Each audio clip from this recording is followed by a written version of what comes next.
talk, faith talk, faith talk, faith talk, faith talk. Can you tell me what it is that you're living for?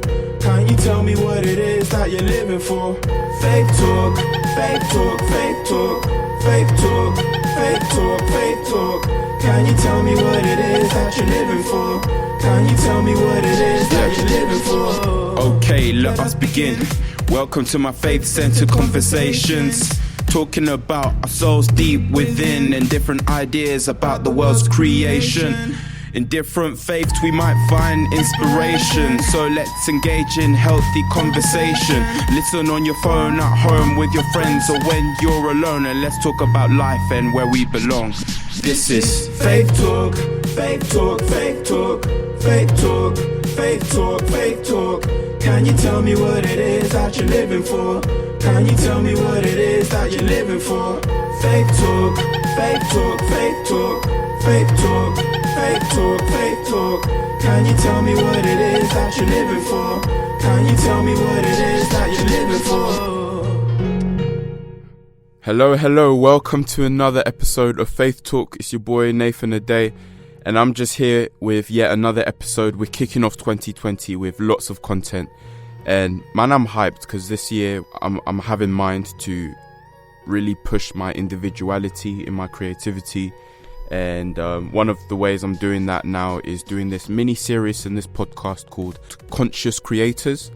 And the whole thing that I'm looking at in this little interview series that I'm doing within this podcast is just focused on a bunch of people I know who have different views on incorporating their worldviews and their faiths into their creative crafts. And today I'm going to have an interview with a man like RJ. He's been doing his own sort of music for a minute now, but I came into contact with this guy on Instagram just randomly through like a mutual friend in uni, and I heard this stuff and I was like, okay, I know, I can see he has a heart for the things of God, and he's also like a rap guy. Like, I can tell this guy pays attention to bars, so I'm gonna have a conversation with him. A great thing as well is he's given me a few songs to share in this episode as well. So before I get into the interview, I'm going to play one of his songs from his new project.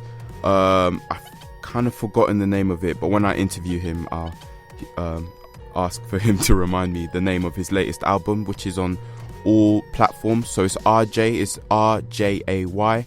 He's on all streaming platforms, and I'm going to play one of his new songs, which is called Depart. And straight after that tune, we're going to get into the interview to talk more about what has inspired him creatively, what his faith journey has been, and how he's merged his faith and his creativity together. So let's get into his tune, Depart, and then we'll get into the interview. Peace.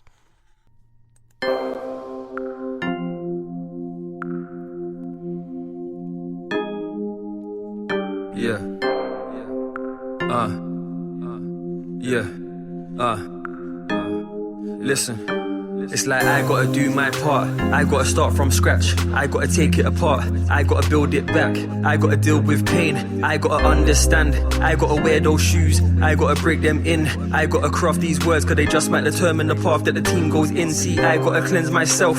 Picked up dirt on this road I took. Take authority over the dark, and me will strike if he knows I'm shook. Paint this truth in the way they get, cause I am not having my G's get left. When he asked me what I did down here, I wanna know that I did my best. Let me tell you, I gotta play my part, cause the Savior played his part for me.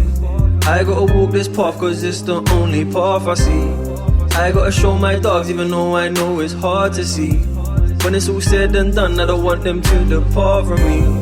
I gotta play my part, cause the Savior played his part for me. I gotta walk this path, cause it's the only path I see. I gotta show my dogs, even though I know it's hard to see. When it's all said and done, I don't want them to depart from me. Man, I mix truth for the grace, freedom that you couldn't take. Good news ain't heard in the end, so let me start using this space. My life ain't worth nothing, that's a lie that you couldn't make, but a lie they believed from the start. Cause the enemy removed all the faith. So now man, I try bring that back. My passion don't lack when it comes to the G's. Used to be a ting where I spat pure breeze on the 16 like man's comfy with these. Then I realized there was more to the art. I had a light that was there from the start. Gotta go hard, start using my voice. Gotta let them know there's a home for the dog. I gotta play my part, cause the Savior played his part for me. I gotta walk this path cause it's the only path I see. I gotta show my dogs even though I know it's hard to see. When it's all said and done, I don't want them to depart from me. I gotta play my part cause the Savior played his part for me. I gotta walk this path cause it's the only path I see. I gotta show my dogs even though I know it's hard to see. When it's all said and done, I don't want them to depart from me. Hopeless, look around, it looks hopeless. The sight is not where my hope is, cause I know just where my home is. Yeah, focus, I can never lose focus. War outside and I know this, so I just trust in his process. Yeah, hopeless, look around, it looks hopeless. The sight is not where my hope is, cause I know just where my home is. Yeah, focus, I can never lose focus. War outside and I know this, so I just trust in his process. Yeah, I gotta play my part cause the Savior played his part for me. I gotta walk this path cause it's the only path I see. I gotta show my dogs even though I know it's hard to see. When it's all said and done, I don't want them to depart from me. I gotta play my part cause the Savior played his part for me. I gotta walk this path cause it's the only path I see. I gotta show my dogs even though I know it's hard to see. When it's all said and done, I don't want them to depart from me.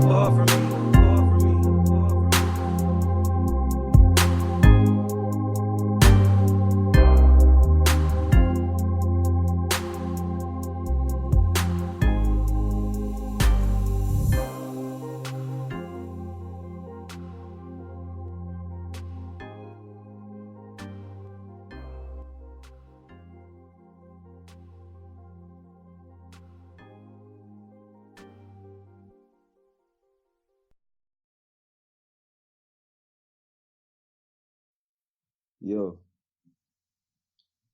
Wait, can you hear me?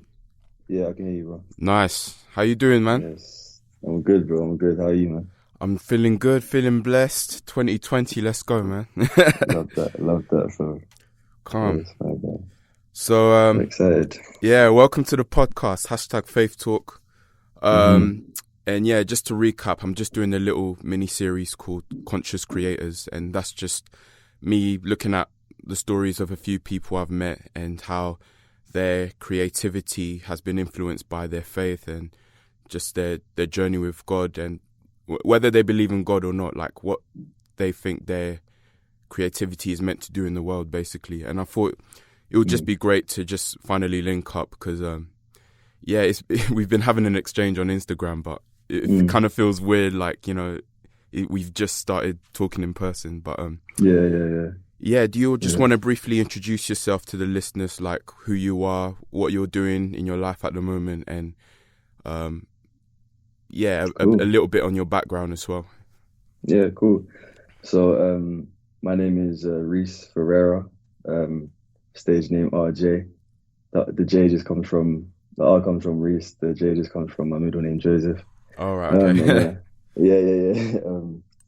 So I'm a rapper. Well, I don't like to just call myself a rapper. Like I would prefer to say artist because I produce and I sing as well. Yep. From South London. Yeah. So it's a But bit about what my part of South London? Mitcham. Mitcham. Okay. Yeah, Mitcham. Nice. Way, yeah. Shout out Mitcham. Yeah, done. So yeah, like I've kind of been immersed in music like my whole life. Like I would say always had a gift for it, but never really taken it seriously. Always just kind of just like rapped along to songs and wrote my own little lyrics here and there, but just loved music. But I would say started taking it seriously very, very recently, like in recent years. So I think my first track on Spotify dropped in like 2017. Oh, okay, But cool. even before that, like a lot of the stuff was just SoundCloud, you know, the SoundCloud days, and Yep. when there weren't really much listeners and stuff like that. But yeah, so it's been a good journey. It's been a good journey. Cool. I think, yeah. So I've also been in church as well, like for my whole life. So I'm a Christian. Yeah. So I do believe in God. That's like, I wouldn't call myself a gospel artist, but then obviously my faith is a huge aspect of my life. So that is incorporated a lot into my music, which comes through if you listen to it. So yeah, that's me, man. That's me. And you're currently a student as well, aren't you? Yeah. So I study economics at Loughborough University, but I'm currently in my year abroad. So I'm in Barcelona at the moment, Oh Barca, wow, Spain. okay. Yeah. So So is that your um, third? You're in your third year now, yeah? yeah, my third year. It's my Okay. study abroad year. So yeah, just out here learning Spanish. Meeting new people. It's a great experience, but Oh, can you very say a grateful. sentence in Spanish? I mean, hola, put me on the spot now. Okay, hola, me llamo Reece, tengo 21 años, soy estudiante de economía y estoy disfrutando mi tiempo aquí en España. Jeez. What Sí, did you just say? no, I just said hi, my name's Reece, I'm 21, I'm a student and I'm enjoying my time here in Spain. Yo, you just showed me up because I studied French in GCSE level, and I remember Mm, like my written coursework was great, and then the yeah, listening yeah, exam was terrible, so it ended up being like a B overall. But all the fam, Frenches don't remember escapes me, nothing. man. From GCSE, don't remember nothing, bro. Yeah, I tell you. But, but Oh yeah, man, man. cool. So, I'm trying to think where to start.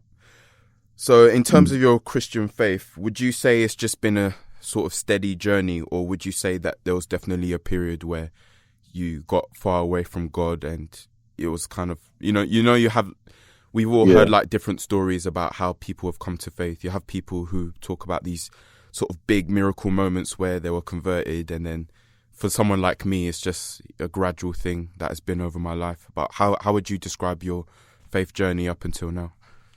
yeah. So I would kind of, as I said, like I've always been in church, but then faith was never like, so it was never like a big, um, like my BC day. Like I never had Christ, and then I was like in the world and doing all kinds of madnesses, and then I Mm, finally found Christ. It was like I always knew kind of who God was, and I had an idea of who He was, but I didn't really, not like I didn't take it seriously, but I didn't understand what it was to be a follower of Christ. Like I just had the label of Christian, you know what I mean? yeah, But but my actions wouldn't necessarily match what I would say, because of various like influences in my life and various like situations and stuff like that. And obviously, I let my natural, like my carnal, my body urges like overtake what I knew to be like the truth. You know what I'm saying? Sometimes. So yeah, I get you.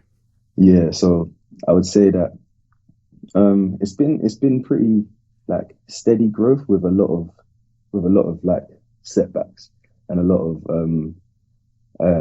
of habitual sins and a lot Yeah, of like same. I stuff that relate, bro. I relate. yeah. Just stuff that you gotta work through and work to overcome. Yeah, And stuff that like is never perfect because we never become perfect, you know what I mean? But yeah, still just that daily, I guess, struggle with my like the flesh versus the spirit yeah, battle, that kind of battle. yeah. Um, so but then I would say that when I was about 17, I think that's when like it really hit me. Like I'd always had a relationship with God, but um, when I was like, yeah, it's like 17, that's when it really hit me. Like, right, I gotta.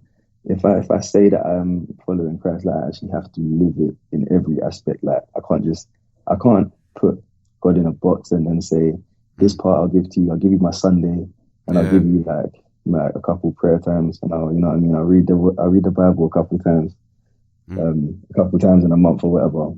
But I actually have to do this every day. Like it's a daily thing. definitely. It's my Yeah. life. My life has to change. So yeah, I would say from that age, it was kind of like the exponential growth. You know what I mean? Like it wasn't just a steady, like sluggish growth. It was, I Yeah. would say, like that's when it really took off. And um, yeah, and that's when it started reflecting in like my life and like my music and stuff like that. So yeah, Yeah, started that's doing the awesome. thing. And Mm. so obviously you said you grew up Christian. Were there sort of, would you say like your whole family was like strongly Christian, or like the outlook you have on faith now of it being an everyday thing, was a lot of that kind of communicated through your parents and people you grew up around, or like was it a bit different from that? Um, I would say it was quite. was quite mixed. So not Okay. everyone in my family is Christian. Okay. Like I think because we the conversations, the faith conversations in my family they can be quite few and far between. Yeah. But when they do happen, they're very interesting conversations. But so I come from a family, parents, and then I have three siblings, two older, one younger.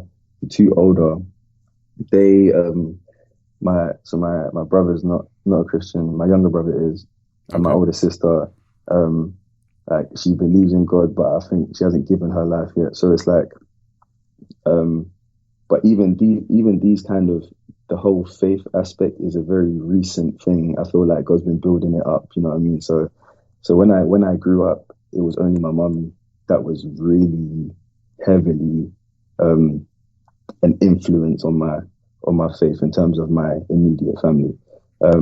My dad is also a Christian, but he's not as far along in his faith. Even like, you know, age is a number, you know what I mean? Age is not reflective of spiritual maturity and stuff like that. So like from an honest standpoint, I would say, yeah, not as far along in his faith. But then I had always had mentors who, funny enough, were like outside of my family, but were also like older spiritual brothers to me. So despite like only being my mum, because my mum was like a pastor from when I was young, not the head pastor, but one of the leaders in the church. So obviously she had a lot of influence. I went to church every Sunday and stuff like that. But the biggest influence came from people outside of my family, like spiritual brothers, and other people who really like kind of held me up and saw that like I needed support and needed guidance that I might not have necessarily got if they didn't take me on board and take me under their wing. So my wider family, my grandma on my mom's side, she's Christian, and she had 9 kids, so we got a big family. Yeah. So a lot of uncles, a lot of aunties, a lot of cousins, and the majority I would say believe in God, but in terms of actually following Christ, we're minority, so we're trying to like shift, you know what I mean, shift the environment, and trying to incorporate it into kind of instill those kind of values into especially the younger generation. So yeah, I think that's how I kind of grew up and the influence that I had. What country? Very much faith. What country Jamaica. does your family? Oh, Jamaica, bro. Yeah.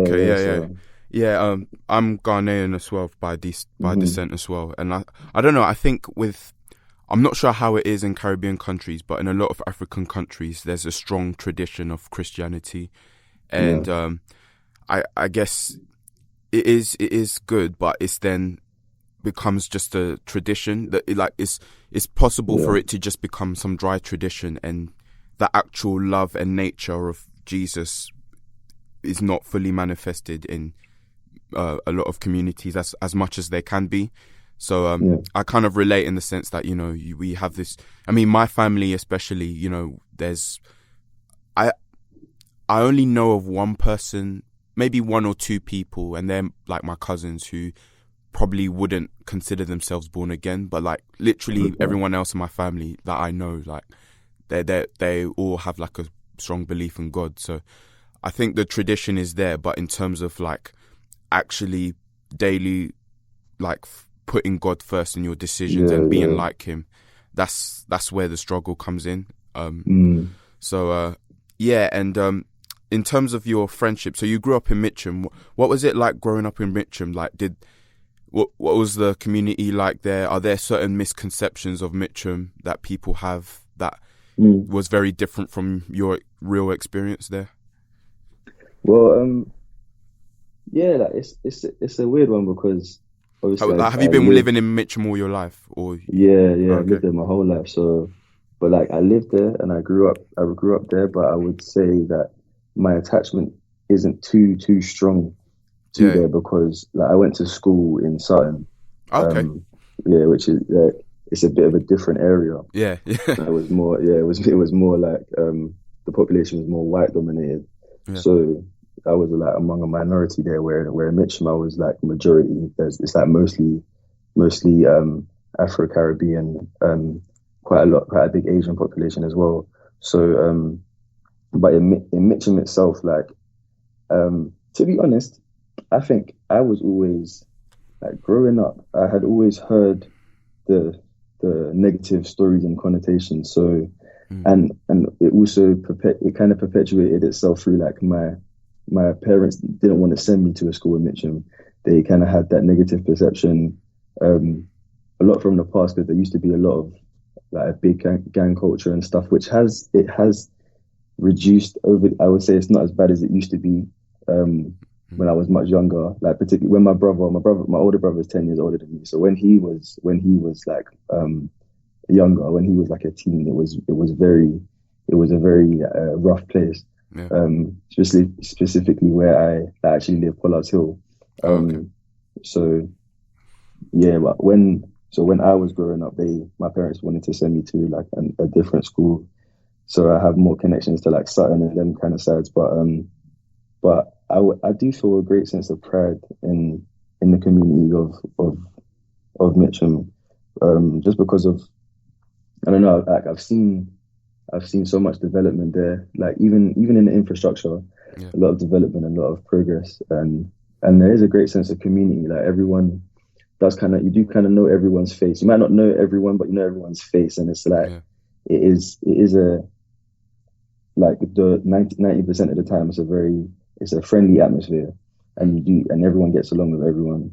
I think the kind of culture that we all come from, those kind of community cultures, like the African cultures and the Caribbean cultures, the Asian cultures, it's kind of reflected in there, because a lot of the shops are owned by those ethnic background. So it's like, yeah, everyone kind of works together and like builds each other up, kind of thing. Yeah. Which I really like. Yeah, I think there's a great sense of community reflected in there. Yeah. Yeah, that's good. Like for me, it was quite different, because I actually grew up in like Clapham Park when I was little. So it was like when I finished year 3 that we moved to Essex, and then I've been living in Essex for like 11 years. So a lot of I do definitely have childhood memories in like South London, but a lot of my identity and the growth of my individuality, I was based in like Essex. So I lived in Romford, by the way, so kind of close to Dagenham, yeah. And we lived there until like early last year. Was it even, or the year before? Yeah, I think it was 2018 that we moved. And yeah, I mean, like for me, there's always been, I think a lot of you, like the upbringing has a lot to do with your experience within a certain environment as well. Like a lot of people might look at my my parents or my relatives and see, oh wow, they're so strict. But looking back, you know, I'm so grateful for how they raised me, because even in Romford, like, and especially where we used to live before that in South London, you know, there was reports of different stabbings and, you know, incidents.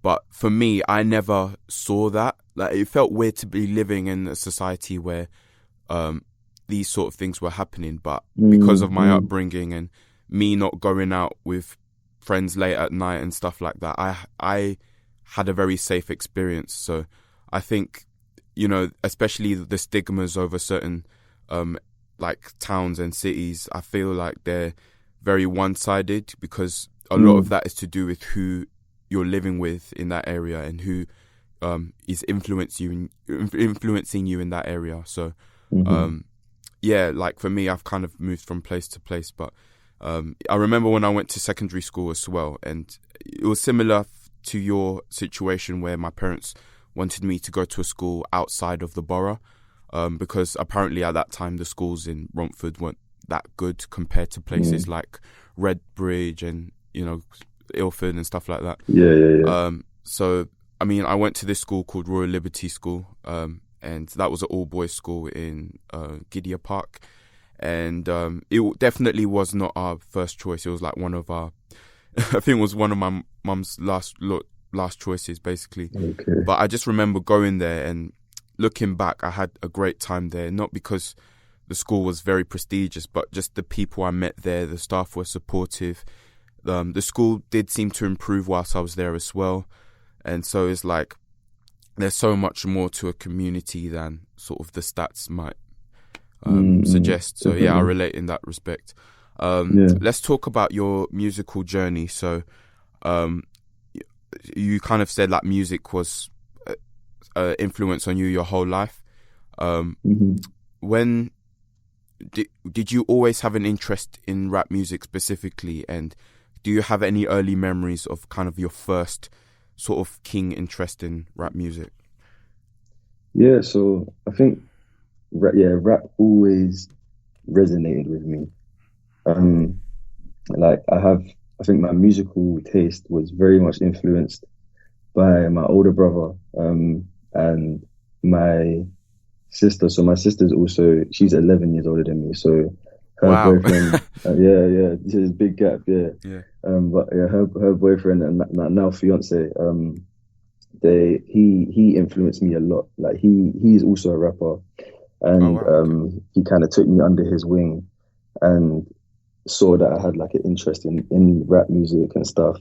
Not only rap, but also like R&B, a lot of gospel. Like in my home and in church and stuff, there's a lot of Christian music, and those kind of genres. I also like really like growing up. Obviously I went Sutton and stuff, like the influences I had also, like I liked a lot of dubstep, I liked a lot of even some rock and different types of stuff like that, like to an extent. Okay. Not like hardcore, but like low key. I had a couple low key stuff, but like that was my kind of interest. I always liked sounds and liked flows and wanted to explore and delve into the ways people would rhyme their words, like the difference between how like Biggie would rap to how someone like Reece RJay would rap, what makes an artist so unique, and what makes their style unique, and like what would my style be if I did music, and how could I do some of the stuff that they do? Could I do it better? You know what I mean? Like, what are my strengths and weaknesses? Like,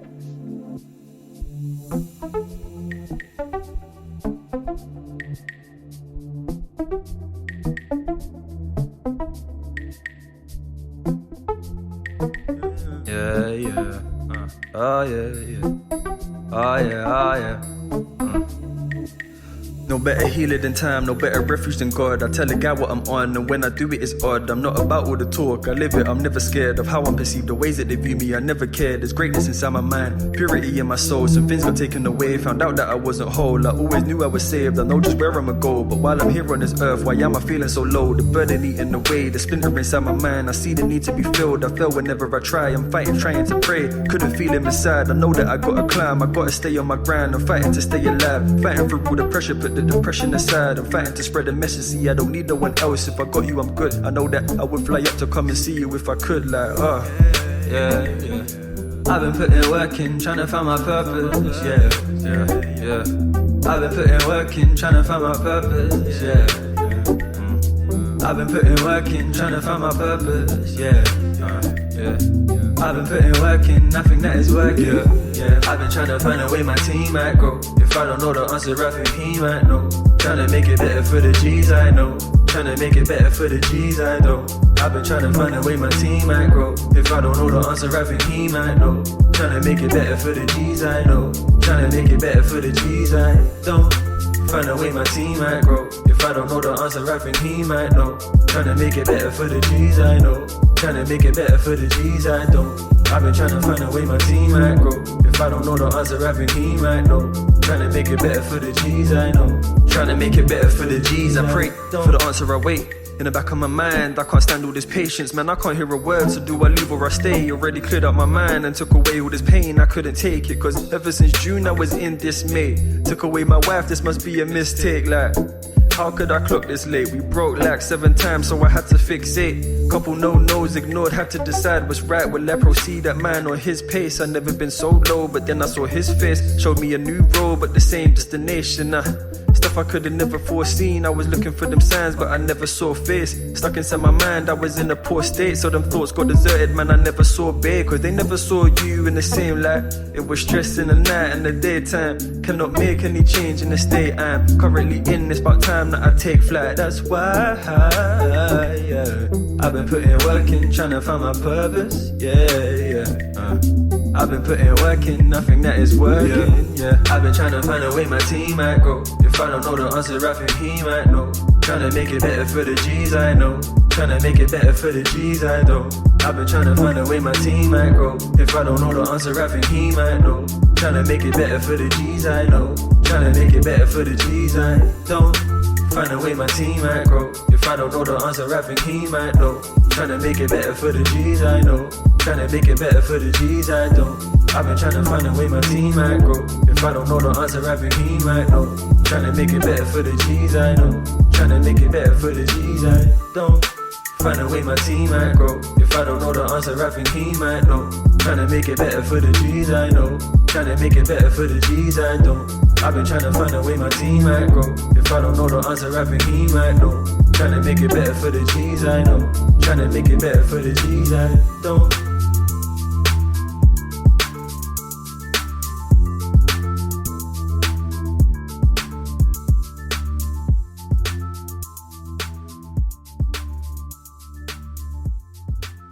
So yeah, like from I would say, I think it was like year 5 or year 6. I think that's when I first went to like my sister's boyfriend at the time, his home studio. Like he took me there and nice. we made a couple tracks, and I was so gassed. Like I was so excited. So like having those tracks there, and obviously the the songs were dead at the time. Like obviously they were like number 1 bestsellers to me, but then no, just because I made it. But yeah, no, it was from a young age that rap has always been part of my life. I think Kanye West was one of the biggest, like throughout my life. Kanye West has been like one of the biggest artists for me. Yeah, I think for real, from the college dropout days, like my brother would play it, and I wouldn't know nothing about albums, nothing about singles, or nothing like about how music works. Really, I would just hear the individual songs. And it's only now that like I got Spotify, we can go back into the past and actually see the things that we used to listen to. Like, like this brings back mad memories. So I still remember the days when of MTV, and I remember seeing Jesus Walks on TV, and I was like, whoa, what's this? Stuff like Channel U and them things, like all of the like grime rappers and all of them, the underground ones. It was so mad because all my cousins would be so heavily like into that stuff. And my cousins were older, so like I would just want to be like them. Like I would want to do what they do. I would want to rap how they rap. Like everything that they got gassed about, I would want to do that. Like man. So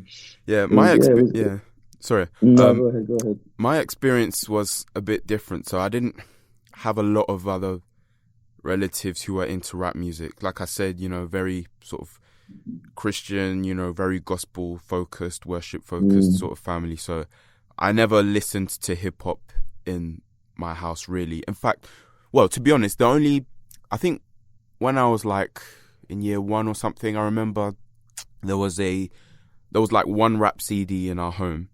And at the time, I just thought it was normal hip hop. Looking back now, I remember some of the content. I've looked up those artists on Spotify, and I've realized they were Christian rappers.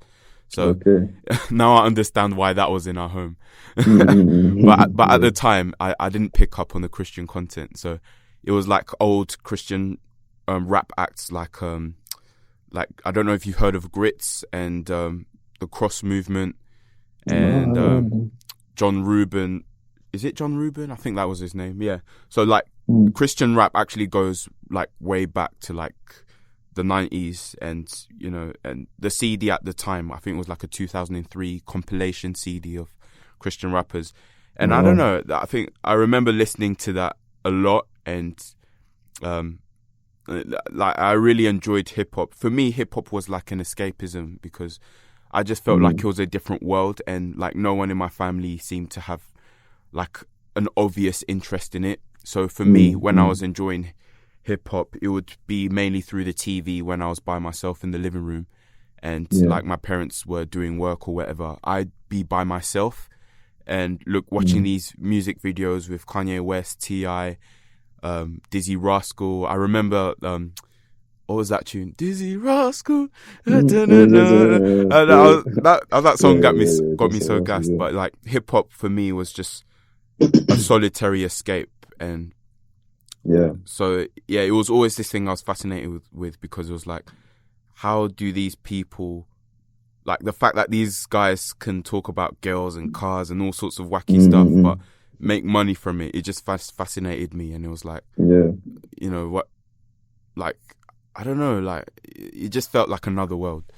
Like I didn't even know that Christian rap or gospel rap was a thing growing up. Me neither. It was a completely, when I think the first like exposure I had to that was Governor B, when he released Scrapbook 2, and my cousins were just banging it, like, you know, so like songs like In the Box and stuff like that. Like that's the first I had ever heard about anything that was like Christian and rap. Like I was like, what? Like, you know what I mean? Because anything I'd heard before that was just kind of like it's kind of sneaky, and you know what I mean? Like it was a bit moist. Like I get you. They're talking about God, and it's just not very good. You know what I mean? Like I always associated it with lower quality. So I think I chase Jesus with a passion. You know what I mean? I don't want no distraction. But it's like literally that. And the beats sound like they were made on the phone. You know what I mean? Like with some budget stuff. So I always had just a negative association and connotations with anything that was hip hop, anything that was meant to be cool. But if you put Christian to it, it was immediately I didn't want to listen to it. Yeah. But it was amazing. It was amazing, like discovering artists like Governor B and like Nick Brewer and people like Andy Mineo and stuff, and Lecrae and stuff like that. It was crazy to me. Yeah. But yeah, man. I did an interview just was it yesterday actually, and I was just talking to the girl who I was talking to. I was just saying like my first exposure to Christian rap was like I think it was on the way back from my first time at Soul Survivor. I don't know. Have you been Soul Survivor before? I haven't, no, but I know about it. Yeah. Okay, yeah, but I mean, you probably heard like it's cancelled now. Like they've finished doing it, but there's more like sort of Christian festivals going on anyway, at the same sort of compounds. But anyway, like the first time I went, 2012, I think it was on the journey back from there, and I had a mate next to me, and like I was just scrolling through his iPod. He let me like listen to his iPod, and I've stumbled across, I think it was the Rehab album by Lecrae, and I think the two songs from there were on, and I think the first song I ever heard was like Background with featuring Andy Mineo. Is I can play the background, like that was the hook.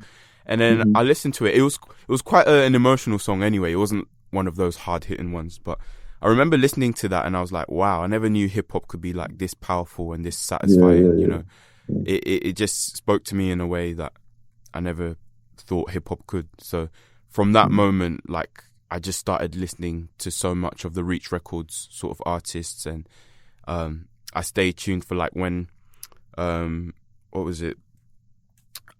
Heroes for Sale, when Heroes for Sale came out by Andy Mineo, and I listened to that album and I was like, yo, this is sick. And then you know, and it, funnily enough, that was what inspired me to start writing my own lyrics. So before I heard Christian rap, it never crossed my mind to write lyrics, even though I had a keen interest in hip hop.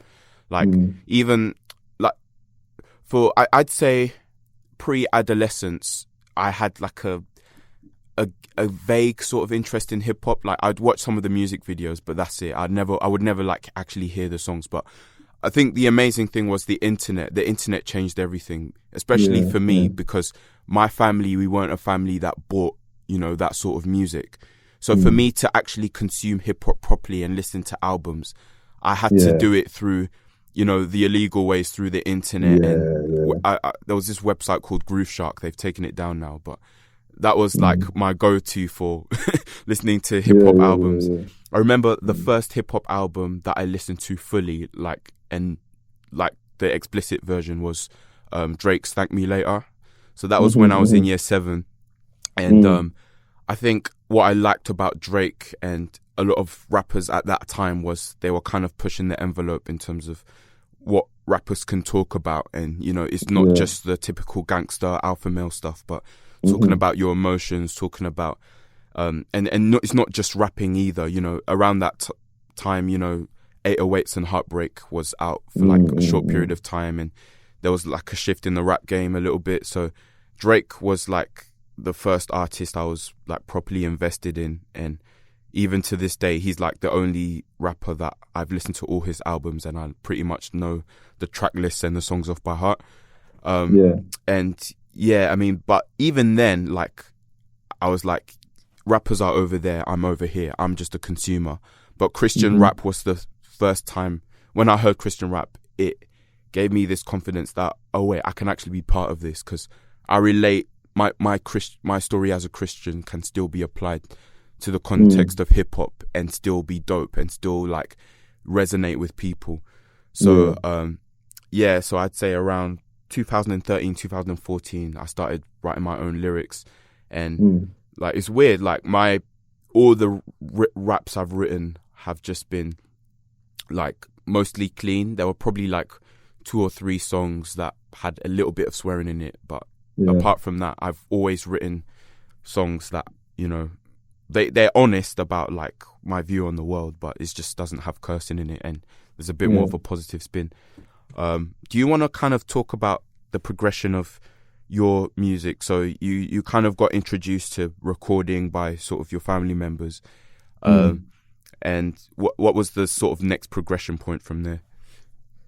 So I think at the start, it was literally just freestyles. Like it would just be rapping over beats, like, and that's all I would do. Like if I think a lot of them are still on my SoundCloud. Like that's that's what I would stick to. Like for me, what I resonated with was just lyrics, like punchlines and stuff like that, done in a clever way. But it wouldn't be for me that like it wasn't as creative. It was just rapping over beats that had already been made by other people and stuff like that. Yeah. But I think so. A big like milestone for me was when I released my first mixtape, which was called Greatness. And I think. But what year was that? That was what year was that? I think that was 2014. Okay, and about how old were you? I think I was in year 10. No, 2016. Sorry. Oh right. Okay. I think I was in year 10 when I released that, or year 11. But yeah, that was a big milestone for me, because prior to that, all I had released was literally just freestyles, and I guess progressively over time, as you were saying, like I would just be honest about my environment. But sometimes at the start I wouldn't be honest. I would try to rap like other people, and I would try to literally recreate the things that I heard on different tracks, but my way. So like I would talk about girls that I didn't have. I would talk about money I didn't have. You know what I mean? Like I would swear and stuff like that. But I progressively over time, as I started to take my faith more seriously, I think Greatness was like a milestone for me, because it was the first time in which I incorporated my faith into my music, and that was like a very vulnerable thing for me. Before, I think I had. And at that time you released Greatness, had you heard Christian hip hop yet, or? I think that's when I was starting to associate with it more, and actually take it in more. So yeah, it was becoming more of an influence to me, and you could rap about this stuff. I'm allowed to rap about my faith. Yeah. I don't have to have this. Before, I thought it was just like I had to have the facade of a rapper has to be hard. He has to be a gangster. He has to do this, and that. He has to Yeah. have girls. He has to have money. But yeah, that's why it was a very vulnerable thing for me, because it was the first time in which I was actually like revealing a part of myself that I hadn't really revealed before. Yeah. And there was a lot of openness and honesty, and even some that like I kind of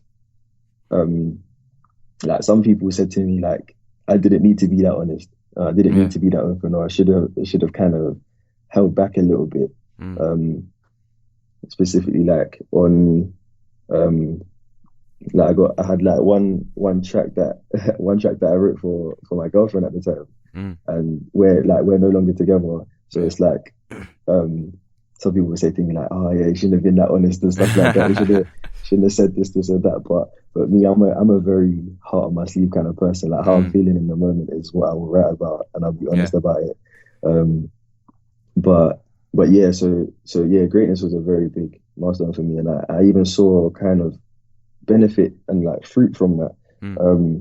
In that people that I didn't even know had any interest in that kind of stuff come up to me and approach me like, wow, like, I listened to your mixtape and I loved your, like, they weren't complimenting the gas tracks, like they weren't complimenting like the really upbeat ones and those things. They were complimenting the ones that were deeper and talking about things with substance. I really resonated with how you were open and honest and stuff. So that kind of reinforced in me that I believe that God wanted me to be a bit more open, and that I could actually use my voice to encourage somebody.